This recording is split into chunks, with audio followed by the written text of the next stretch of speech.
of the state, or how to get shit done without killing each other, hopefully.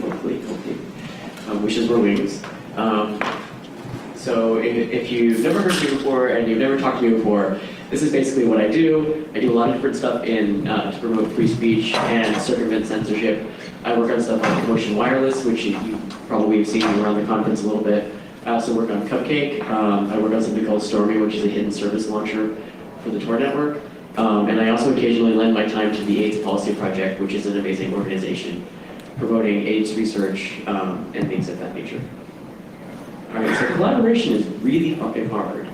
You know, we've got like big personalities, we've got ideological issues, we've got logistical issues that will never really go away. And on top of all those other things, we also have to deal with paranoia. So, no one in this room is Julian Assange. And Julian Assange is not Julian Assange. If you've ever met him, you pretty much know what I'm talking about.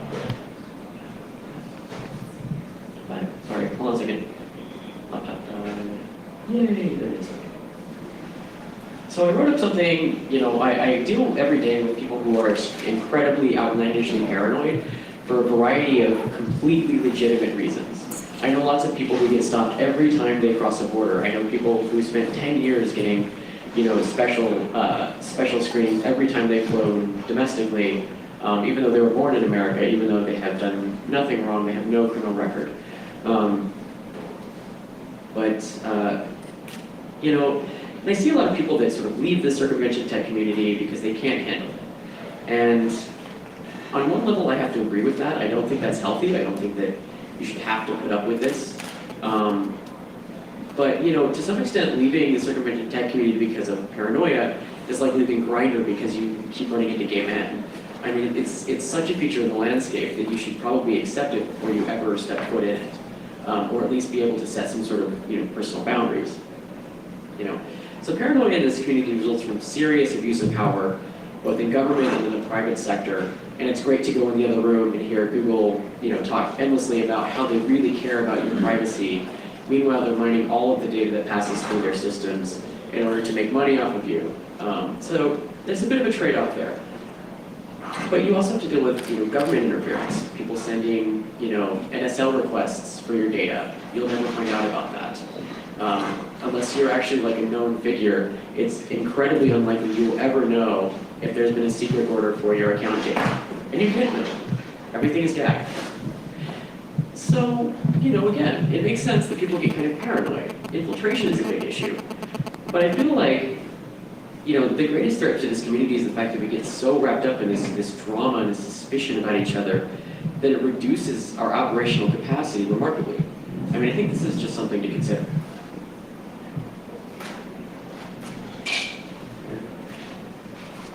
All right, so collaboration is hard. And we all deserve a lot of credit for not being, you know, paranoid psychopaths and dangerous criminals, because we all probably could be, should be, after we spend 5 or 10 years dealing with hackers and things like that. But let's be real here. Big personalities. Let's start with that one. Let's be real. A lot of us have big personalities, and that's actually a real asset in an arena like this. We need to present and promote and explain and train people to use tools. And like, we frequently work with people in dangerous areas like Texas. And this really helps to have sort of a big personality and like this exuberance about us. You know, with big flair and big personalities, frequently comes big egos and big drama.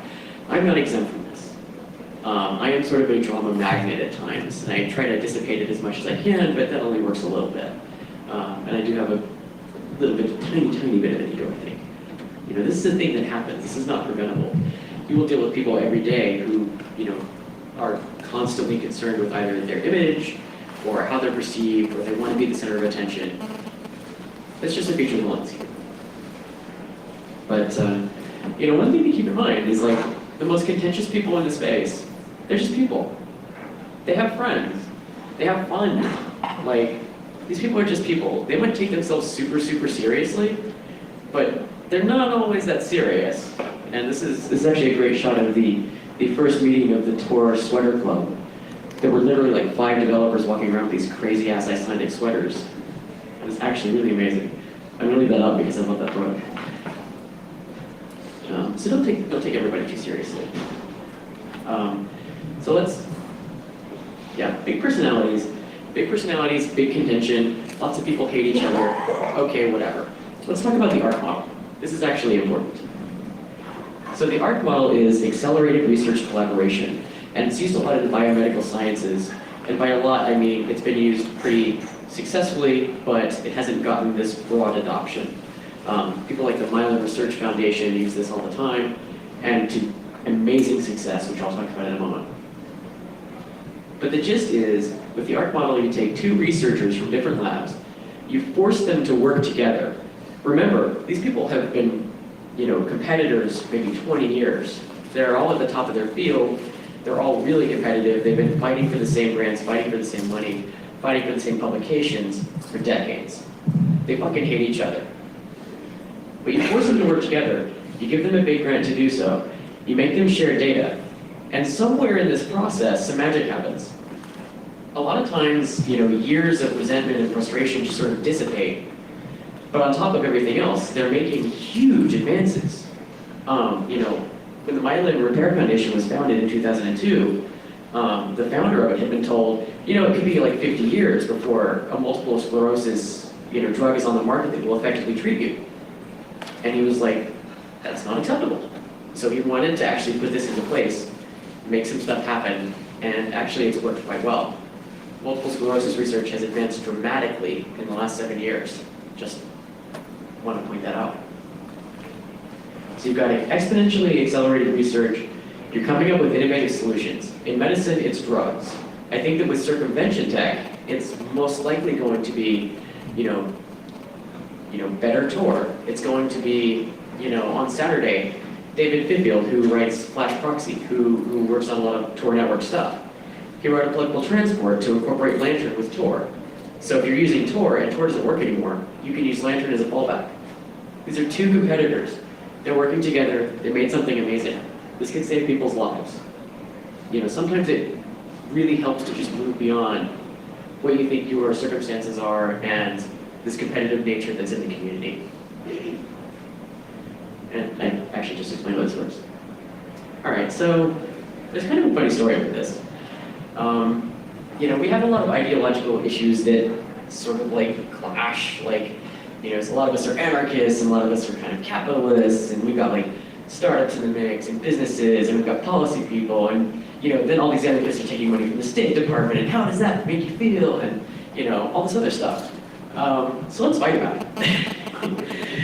I mean, there's, if you're in AIDS activism, there's a lot of really great stories about people, and one of them, about 20 years ago, two people who were really heavy in the space in San Francisco, and they were basically at the end of their lives, and they had advanced HIV disease, and one was an anarchist, and one was a socialist. They got into a fucking fist fight, and broke each other's faces over ideology. So, part of the struggle is about how to keep people who are actively dying from killing each other over ideological differences. And I'm not sure I have a solution for that.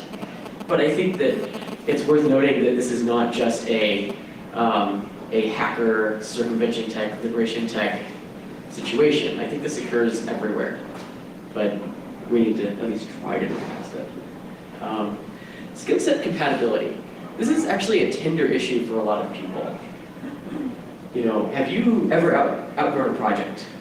Have you ever started on the ground floor of something and you're like, this is actually kind of I've grown beyond this project. I need to focus on larger things. Has the project outgrown you? I was one of the first people to test CryptoCat. And 2 years hence, the project totally outgrew me, all the way. And so it's kind of tricky to navigate this thing of, yes, I really like you, yes, I really like your project, but we're in two totally different spaces. So I think the key here is actually consider alternative ways of collaborating. If something gets totally rewritten in Python and all you know is PHP, and you have a substantial, history with the project, can you do community stuff? Are you a designer? Can you just give moral support and be like, hey, you guys are doing a kick-ass job. If you need somebody to test, let me know. Just work on different ways of collaborating. Over-communicate. Say, I think that it's time that I, worked in some other fashion, or I think that the project should be like this if you do think that way, or, things like that. And I think the key thing here, I see this all the time. Don't lose a friendship over stupid open source bullshit. It's like, if you can maintain friendships over the course of like 5 or 10 years, you'll find that like actually, go way beyond projects. You can collaborate in different ways. You might stop collaborating entirely, but still remain friends and still be open and active in the space independently.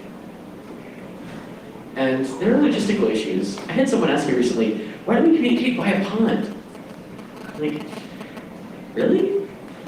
So, for those of you who don't know, Pond is actually a highly, highly technical, highly unusable, highly unstable piece of encryption software that is very difficult to actually get going as a thing. And that you can communicate at odd intervals and things like that. It's nice, but you can't really manage a project that way. So I want to give some tips on logistical issues for both project owners and for volunteers. For project owners, break down project needs into tiny bits. If you say, we need graphics, what does that look like? Do you need a logo? Do you need a whole website design? Do you need print design? It sounds obvious, but you need to break down exactly what you need and want. Otherwise, you'll have somebody making like a how-to guide, giving you PDFs and giving you PSD files, and you're like, great, I'll never use this. But you never explained what you actually wanted to get out of that. Be respectful of others' time. A lot of people have a lot of different needs. A lot of people, in this space are getting older, they're getting married, they're having kids, they have less time. So for them to give, 20 hours in a week to your project is actually a really big deal. You have to be conscientious of other people's needs.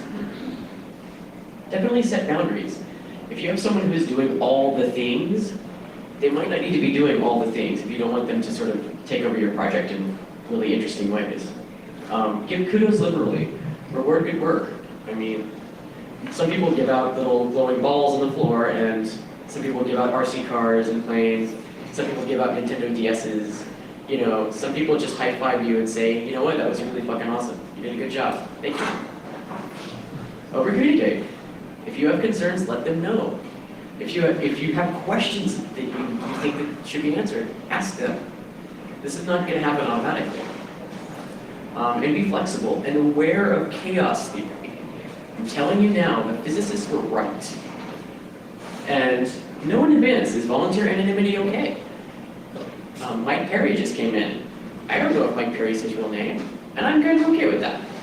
Not everybody is, though. Wait, there it goes. Okay, hold on a second. This is cool.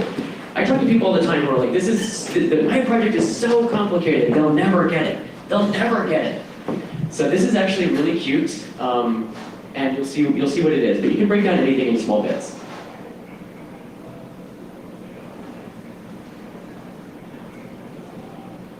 Come, choose your experience. Choose your flavor. Scan it. Is that like a commercial? Yes.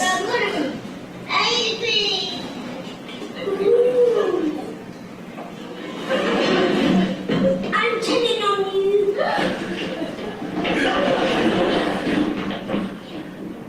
Here are all the secrets.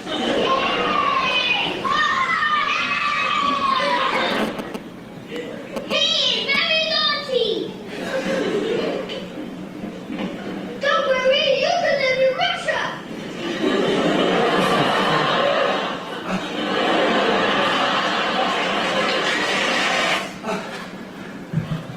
And that's the NSA scandal and its aftermath reenacted by 5-year-olds. Not everything's going to be that straightforward. I work on Cupcake, which is a wrapper for Flash Proxy, which is a very complicated proxying system that creates bridges for the Tor network, which is itself incredibly complicated. And I mean, I feel your pain, is what I'm saying.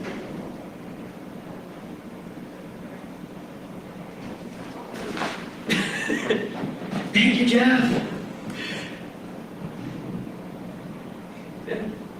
No, just click. Okay, great. So, volunteers, it's about as complicated as it is for project owners, believe it or not. You have to know what your limitations are. Are you gonna have to learn a whole other library if you want to implement this feature for this project? What happens if you do it wrong? What happens if you learn the library, but then your feature isn't all that great, or it isn't necessary, or something like that. So sort of try to plan your work out in advance. I've fallen into this trap like 1,000 times, so I totally get it. Be flexible. Projects change rapidly. Their goals today might not be their goals a year from now. And the way that they have everything coded today might not be the way they have it coded 6 months from now. And they may want to be based in Berlin like next month, because obviously Berlin's the place to be. Know in advance how much credit you want. It's like, do you want to work on a project long term? Do you want to be like a core contributor? Do you want to be on the website? Do you care about credit at all? Do you want to be totally anonymous? Do you have to be anonymous? Are you expecting to get hired or paid because of your work on the project? Either by that project or another project? Are you expecting to make a name for yourself based on your contributions to the community? Don't remain silent if you have concerns, either about a project or how it's run or anything like that. Letting that kind of those questions fester and that resentment build up will just cause huge problems. And if there is a huge concern that you have and you don't get it resolved, you may find out later that your concerns were actually valid and you should have gotten out earlier. I've seen it happen. It's a thing. And don't max out your available time. None of you will ever follow that advice. But I'm just telling you, we're all at like 100% capacity. But we need it to be at less than 80% capacity. You need to become the master of no, and that's easier said than done, and I get that. You are the one that decides your own priorities, and you need to stick to them. That's not just good for you, that's good for the projects you work on, that's good for your free time, your friends, and your family. And plan for the unplannable. Build in empty space into your schedule. Chaos theory. The physicists were right. So there have actually been just an endless number of random, unplanned things that have occurred around me and various people that I work with. Someone you're working with on a project might lose their visa. They might not get a visa. Someone could have a kid spontaneously. I'm going through a custody process right now, and 2 months ago that wasn't the case because I don't have children. So, having all these various things that will send you way beyond 100% time if you're maxing out your time. Also, a really funny story that I found out yesterday was on a big open source project, they had an anonymous contributor that nobody knew who this person was. And what happened was that their laptop and their backup drive and the USB keys were sitting on the same table for a few hours, and the sprinklers came on. So basically they disappeared into the ether and couldn't prove who they were and didn't really reach out for a couple of months. So then, this person who has deliverables and deadlines and things that they've agreed to do just sort of stopped existing for a couple of months. That's really tricky. That's really hard to navigate. So, just plan for the unplannable, give yourself extra time and space, and definitely keep a backup drive somewhere that isn't on your table, preferably a waterproof state. And other than that, I'm going to open the floor for questions, which there are none of. Yes. All right. Oh, yeah, you have to ask a question. Latecomer. I got nothing. Okay. Sorry. That's all right. Do you even know what this talk is? No. I like that. All right, so. Wait, Graham, Oh. how much time do you have? How much time left in the session? Oh, I was gonna say 0 because I felt like 2 hours. Yeah, 2:30 is when the next session starts. So. So from this past weekend, was the value-based design workshop good for getting past those differences in ideology and other things? That's what it's supposed to do. And it's okay if it didn't. But I would like to hear some tools and approaches to doing these things better than his recommendations. Well, you make an excellent point, which is I do believe that the workshop helped. But I think that most of the things that help are simply putting yourselves in an environment where you can see someone as well-rounded. If you have to work right next to someone for 2 days, you're less likely to think that they're horrible or untenable or I just can't work with this person or they're just awful and I can't talk to them at all, than if you only exist on LibTech with that person. Or if you only meet them like once in a coffee shop and they're a jerk because they're having a bad day. First impressions aren't always like the core of things. And I think that seeing people as well-rounded is the closest thing you're going to get. And if it takes a workshop to do that, then it does. And if it takes a gunner-led facilitation group to do that, then it does. And if it requires you all to go to Hawaii as part of Whisper Systems, then it does. These are all things that sort of artificially shove people together in interesting configurations. And sometimes some really amazing collaborations come out of that. And sometimes they don't. But usually they do. So I think that's all. I think I talked at top speed for half an hour. No questions. So you're all free to go if you so choose.